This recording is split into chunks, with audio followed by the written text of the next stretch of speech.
بسم اللہ الرحمن الرحیم۔ السلام علیکم۔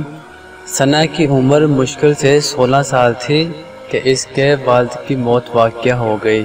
ماں کو جگر کا عارضہ لاحق تھا۔ چھوٹا بھائی 7ویں جماعت میں پڑھ رہا تھا۔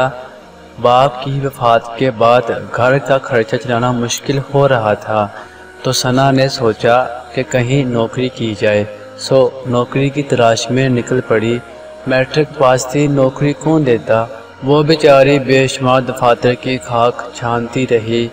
بالآخر وہ ایک دفتر میں پہنچی۔ وہاں استقبالیہ پر بیٹھی ماڈرن خاتون نے ثنا کو کہا کہ ہمیں ایک لیڈی سیکرٹری کی ضرورت ہے، باس میٹنگ میں ہے، فارغ ہوں تو مل لو۔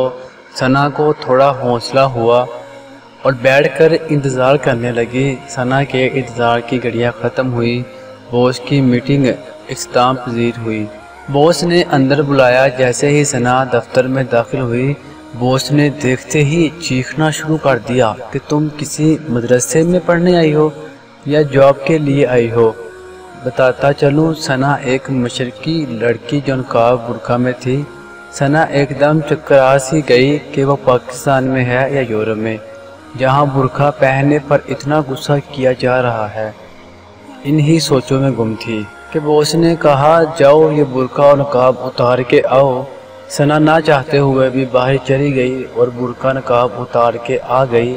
جیسے ہی اندر داخل ہوئی تو باس کے چہرے کی شیطانی مسکراہٹ نے ثنا کا استقبال کیا۔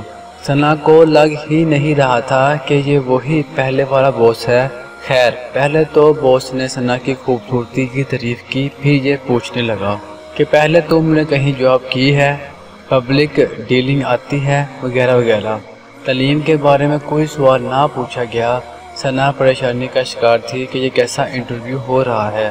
ثنا نے یہ نام ہی پہلی بار سنے تھے، لیکن اس کو نوکری چاہیے تھی، وہ ہاں یا نہ میں جواب دیتی رہی۔ آخر میں باس نے کہا کہ اگر تم یہ برقع نقاب اتار کر ایک ماڈرن لڑکی بن جاؤ تو یہ نوکری پکی سمجھو، تنخواہ بھی اچھی دوں گا۔ ثنا نے ایک دن کی مہلت لی اور گھر واپس چلی گئی۔ گھر پہنچ کر اس نے یہ ساری بات ماں سے کہہ ڈالی۔ ماں نے کہا بیٹی یہ لوگ مجھے ٹھیک نہیں لگ رہے، تم نوکری کو رہنے دو۔ ثنا کی عمر مشکل سے 16 سال تھی۔ ہم بھوکے رہ لیں گے۔ ماں نے اس کو احادیث کا حوالہ بھی دیا۔ حیا ایمان کا ایک بڑا حصہ ہے، بے حیا جس چیز میں ہوگی اسے عیب دار بنا دے گی، جبکہ حیا جس چیز میں ہوگی اسے خوبصورت بنا دے گی۔ اور سب سے اہم بات، حیا جنت میں لے جانے کا ذریعہ ہے۔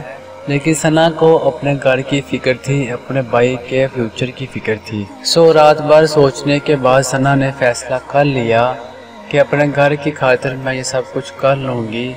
ثنا نے اپنے کسی ماڈرن دوست سے جینز اور شرٹ مانگی اور دوسرے دن وہ ایک ماڈرن لڑکی بن کر نوکری کے لیے تیار ہو گئی۔